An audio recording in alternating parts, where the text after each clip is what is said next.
डोगरा हिंदू राज की तमीर, ये rest house जिसमें कायद-ए-आज़म मोहम्मद अली जिन्ना ने 26 जुलाई 1944 को श्रीनगर से वापसी पे क़याम किया।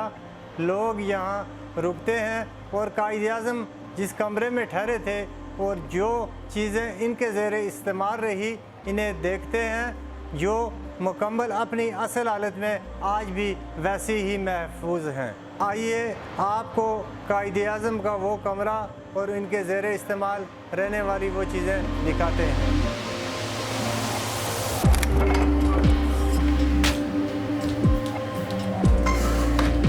ये है वो स्टडी टेबल जो कायद-ए-आज़म का यहाँ दौरे के वक़्त इनके इस्तेमाल में रहा।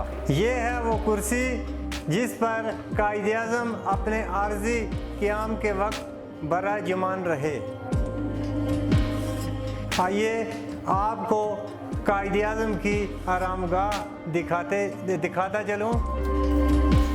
ये कायद-ए-आज़म का बेडरूम था। यहाँ कायद-ए-आज़म ने आराम किया था और ये बेडरूम बाकी फर्नीचर की तरह आज भी मुकम्मल असल हालत में मौजूद है। तमाम सहूलियात से आरास्ता है।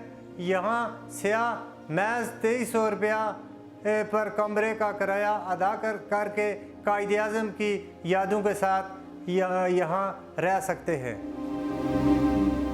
ये वो हाल है जिसमें कायद-ए-आज़म ने अपने क़याम के वक्त कश्मीर के मुख्तलिफ़ सियासी रहनुमाओं से मुलाकातें की थी।